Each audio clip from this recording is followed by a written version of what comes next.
সমবায় নির্বাচনে কোথাও বিজেপিকে ধরাশায়ী করছে রাজ্যের শাসক দল তৃণমূল কংগ্রেস, আবার কোথাও রাজ্যের শাসক দল তৃণমূলকে পরাস্ত করছে বিজেপি।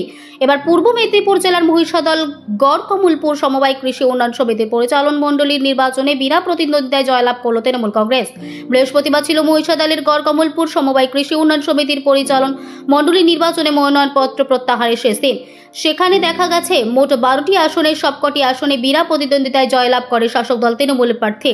জানা গেছে এই সমবায় মোট আসন 12টি। আগামী 23শে ফেব্রুয়ারি ছিল নির্বাচন। মঙ্গলবার ছিল মনোনয়নপত্র জমা দেওয়ার শেষ দিন।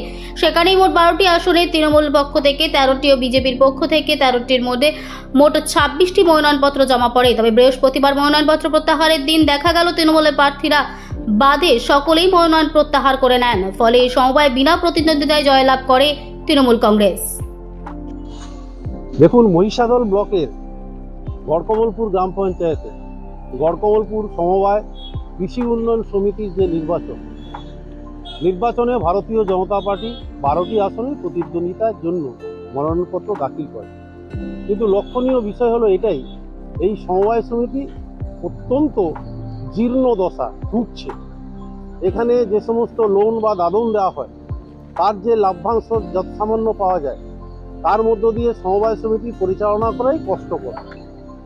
সমবায় সমিতি ম্যানেজার, সমবায় সমিতি থেকে যেহেতু আমি সদস্য আছি সেখান থেকে জানতে পেরেছি, তো নির্বাচন করা মানে প্রায় লক্ষাধিক টাকা খরচ। তাহলে সমবায় সমিতিটা বন্ধ হয়ে যাবে আগামী দিনে।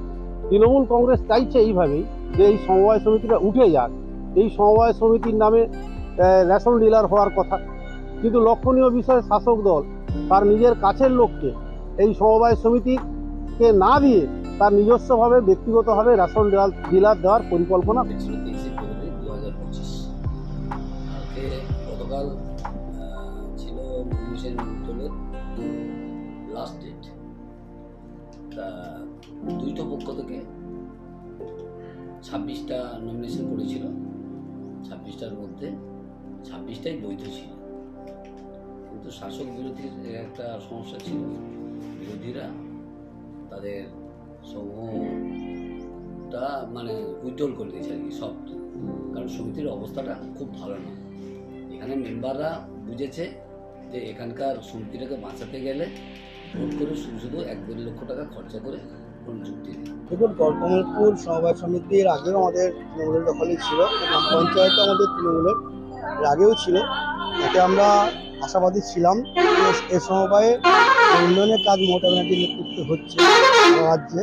এই সমবায়েও আমরা যথেষ্ট আশাবাদী ছিলাম যে এখানে অন্য কোনো দলের কোনো ঠাঁই হবে না। এটা বিজেপিও বুঝে গেছিলেন, এবং বিজেপির প্রাক্তন সভাপতি তপন ব্যানার্জির মতো প্রার্থীও এই নির্বাচনে প্রথমে নমিনেশন করেছিলেন, কিন্তু তারা বুঝতে পেরেছে তাদের মহিষাদলের বলুন বা সারা রাজ্যের সঙ্গে সঙ্গে মহিষাদলেও তাদের পায়ের কোনো মাটি নেই, তাদের পায়ের তলায়